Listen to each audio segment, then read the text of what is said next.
Sihle Lonzi, Cyril Ramaphosa, and Sindisiwe Chikunga are now at the heart of a growing political firestorm after the Economic Freedom Fighters Member of Parliament dropped bombshell accusations that the National Youth Development Agency has unlawfully appointed a new CEO, despite its board's term expiring over 6 months ago, setting off what many are calling a direct violation of constitutional governance and a betrayal of South Africa's youth.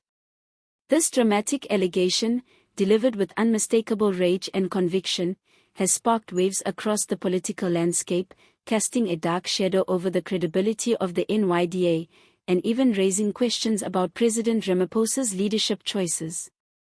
According to Lonzi, this is not just a bureaucratic error, it's a calculated abuse of power by an expired board operating beyond its mandate. The NYDA, once envisioned as a vital state agency to empower and uplift South Africa's struggling youth, is now facing accusations of becoming a hollow shell, used for political gamesmanship and patronage. At the center of this storm is a newly appointed CEO, whose identity has yet to be made official, but whose legitimacy is already being fiercely challenged. Lonzi insists that every decision taken by this expired board, including the CEO appointment, is null and void. He says this board should have been dissolved in November of last year. Instead, it continues to function, making executive decisions as if its authority were untouched. The implications are staggering, a youth body making multi-million rand decisions that could affect generations, all while having no legal ground to stand on. In a damning social media statement, Lonzi accuses Transport Minister Sindisiwe Chikunga of misleading President Ramaphosa by advising him to restart the board appointment process instead of completing it. This, Lonzi claims, has created a deliberate delay, a political vacuum now exploited by officials clinging to power through expired terms. In his own words, this chaos is engineered. It is a political strategy driven by incompetence and dishonesty. The president will have egg on his face because of these foolish ministers. His statement has lit up online spaces, drawing outrage, support, and confusion in equal measure. This is not the first time the NYDA has faced allegations of mismanagement and political interference. Historically, its board appointments have drawn fire for favoring candidates with political ties rather than grassroots youth leadership experience.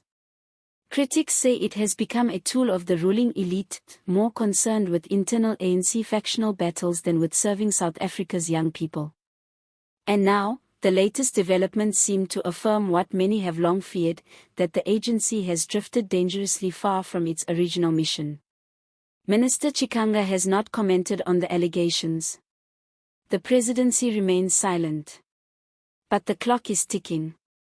Civil society groups have joined the uproar, demanding the board's immediate dissolution and a judicial review of the new CEO's appointment.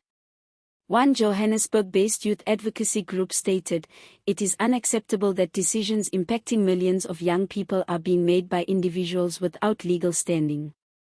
For many, this isn't just about governance, it's about trust, opportunity, and the hopes of an entire generation. What comes next could reshape South Africa's youth development landscape. Opposition parties are now moving to escalate the matter to parliamentary committees. Legal action may follow. And should President Ramaphosa fail to act swiftly, it could erode what little confidence remains in the government's commitment to serving the youth. With unemployment, education gaps, and social unrest rising across the country, the message from frustrated young people is clear: they are watching, and they will not forget. If Lonzi's accusations hold water, this isn't just a case of procedural error, it's a systemic failure. A failure to protect the constitutional order. A failure to ensure fair, transparent governance.